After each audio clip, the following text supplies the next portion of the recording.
O nosso terceiro ponto é super importante, que é olhar para o que está acontecendo no mundo é fundamental. É muito importante a gente saber aqui, por exemplo, do Brasil, o que está acontecendo na Europa, o que está acontecendo na América do Norte, o que está acontecendo no Sudeste Asiático, o que está acontecendo no Sul Africano, é super importante. Mas se a gente não trouxer um contexto e uma lente local, ou seja, colocar o filtro local, pode ser que a gente perca algum fio dessa história e a história passe a não fechar. Pode ser que algo super forte e super impactante que esteja acontecendo na Coreia do Sul não necessariamente vai conversar ou vai dialogar com a cultura brasileira. Então é super importante trabalhar com a cultura local. Ou seja, o global é fundamental, mas baixar isso para uma lente local é tão importante quanto. E vocês podem estar pensando agora, mas Henrique, isso é relativamente óbvio, tal. Não é. Quando a gente vai para as reuniões de trabalho, a coisa mais comum. Eu estava viajando de férias, estava nos Estados Unidos, eu vi esse meio de pagamento que é incrível.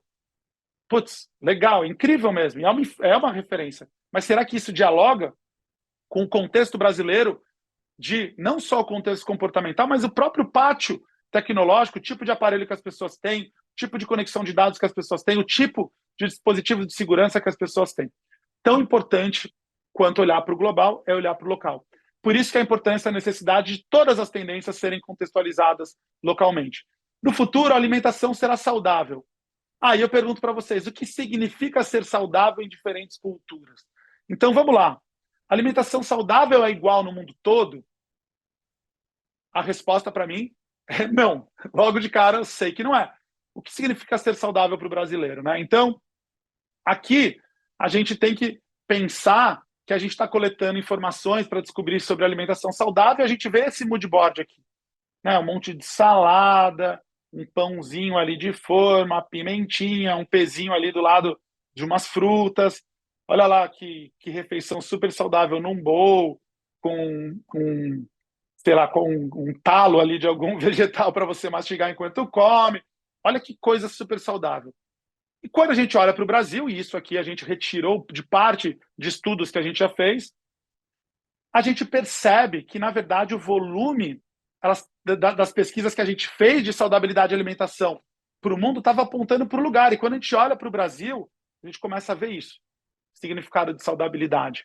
Aquela comida feita em casa, aquela comida que tem a caloria, que te mantém de pé, que traz a sustância, que tem a fartura, né? Aquele franguinho ali, aquela carne, pode ser até vegetal, tá, gente? Aqui, de forma nenhuma, a gente está falando que aquele exemplo da carne vegetal plant-based era só um questionamento. A gente está aqui dizendo que pode ser a carne vegetal, pode ser o frango vegetal, mas aqui a gente começa a ver esse imaginário.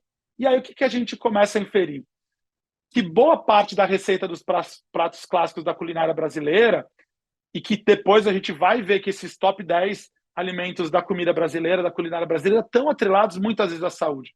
Receitas com frango empanado, receitas com carne ensopada, as tortas, o arroz branco, pizza, né, estrogonofe. Então, a gente começa a ver que também a maioria das receitas vem com buscas atreladas à diminuição da culpa. Uma busca por alívio de consciência, um álibi para comer algo gostoso, mas também saudável. Então, as pessoas querem saber quais comidas fazem mal, quais comidas fazem bem, termos de emagrecimento, termos que engordam, termos sobre saudabilidade. Então, a gente vê que os gatilhos de permissividade estão: faz mal? É feito em casa? É natural e tradicional? Ajuda a dormir, acordar e evitar doenças?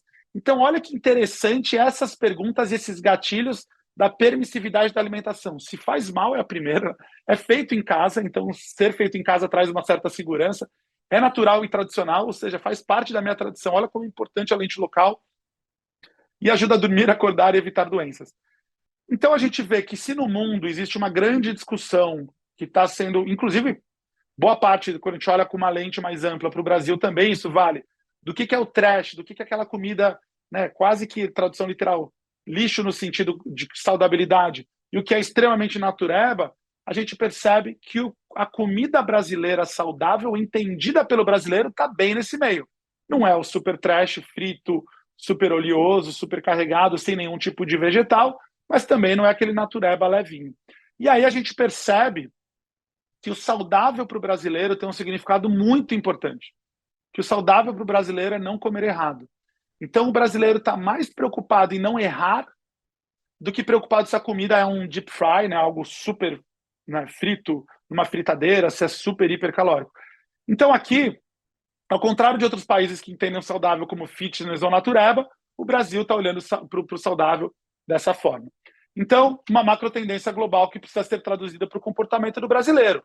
Então, assim, não adianta forçar o fitness ou natureba quando aqui a gente precisa entender a esfera global. Aqui, isso aqui a gente vai trabalhar muito no curso, tá, gente? Então nem vou detalhar tanto. Mas o trabalho é um grande funil, né? A gente olha para a esfera global, é importante o trash natureba, a gente bota o filtro contextual, a gente trabalha numa esfera local, a gente trabalha as expressões locais e a gente chega nas inovações de mercado.